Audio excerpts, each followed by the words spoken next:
Hi hello ನಮಸ್ಕಾರ. ಪಟಾಲ ಎಕ್ಸ್ಕ್ಲೂಸಿವ್ಸ್ಗೆ ನಿಮ್ಮೆಲ್ಲರಿಗೂ ಸ್ವಾಗತ. ರೆಗ್ಯುಲರ್ ಮೈಸೂರು ಸಿಲ್ಕ್ಸ್ ಎಷ್ಟು ದಿನ ವೇರ್ ಮಾಡ್ತೀರಾ? ಬನ್ನಿ, unique and boutique item Mysuru silks ನ ಇದಕ್ಕೆ ಮೇಲೆ ಡಿಸ್ಪ್ಲೇ ಮಾಡ್ತಾ ಹೋಗ್ತೀನಿ.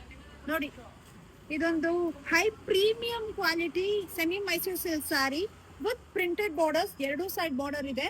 ನಿಮ್ಗೆ ಬೆಂಟೆಕ್ಸ್ ಅಲ್ಲಿ ಪ್ರಿಂಟ್ಸ್ ಬಂದಿದೆ. ಯುನೀಕ್ ಫ್ಲವರ್ ಪ್ರಿಂಟ್ಸ್ ಬರುತ್ತೆ ಅಂಡ್ ಕಾಂಬಿನೇಷನ್ಸ್ ಅಂತೂ ತುಂಬಾನೇ ಡಿಫ್ರೆಂಟ್ ಆಗಿದೆ. ನಿಮ್ ವಾರ್ಡ್ರೋಬ್ ಅಲ್ಲಿ ಕಾಂಬಿನೇಷನ್ಸ್ ಇರೋದಿಲ್ಲ. ಬನ್ನಿ, ಇದ್ರಲ್ಲಿ ಕಲರ್ಸ್ ನೋಡ್ಕೊಂಡ್ ಬರೋಣ. ಅಂಡ್ ಇದ್ರ ಪಲ್ಲು ನೋಡಿ, ಈ ತರ ಡಿಸೈನ್ ಆಗಿದೆ ಅಂಡ್ ಪ್ರಿಂಟ್ ಎಡ್ಜಲ್ ಕೂಡ ಪ್ರಿಂಟ್ ಆಗಿದೆ. ಬ್ಲೌಸ್ ನೋಡಿ, ಇದರಲ್ಲಿ ಲಿಮಿಟೆಡ್ ಕಲರ್ಸ್ ಇದೆ ಅಂಡ್ ಎಲ್ಲ ಕಾಂಬಿನೇಷನ್ಸ್ ತುಂಬಾ ಡಿಫ್ರೆಂಟ್ ಆಗಿದೆ. ಅಂಡ್ ಎರಡು side border same size of borders ಇರುತ್ತೆ. ಕಾಂಬಿನೇಷನ್ಸ್ ಅಂತೂ ನನಗೆ ಪರ್ಸನಲಿ ತುಂಬಾ ಬ್ಯೂಟಿಫುಲ್ ಆಗಿ ಬಂದಿದೆ ಕಾಂಬಿನೇಷನ್ಸ್. ಸೊ ಇದರ ಸ್ಕ್ರೀನ್ ನಲ್ಲಿ ಕಾಣಿಸ್ತಾ ಇರೋಂಥ ವಾಟ್ಸ್ಆಪ್ ನಂಬರ್ಗೆ ಸ್ಕ್ರೀನ್ ಶಾಟ್ ತೆಗೆದು ಆರ್ಡರ್ ಪ್ಲೇಸ್ ಮಾಡ್ಕೋಬೇಕು. ನಮ್ಮಲ್ಲಿ COD ಫೆಸಿಲಿಟಿ ಇದೆ. Only online payments or store Rajajinagar ಇದೆ. ವಿಸಿಟ್ ಮಾಡಿ ಪರ್ಚೇಸ್ ಮಾಡ್ಬೇಕು. Thank you.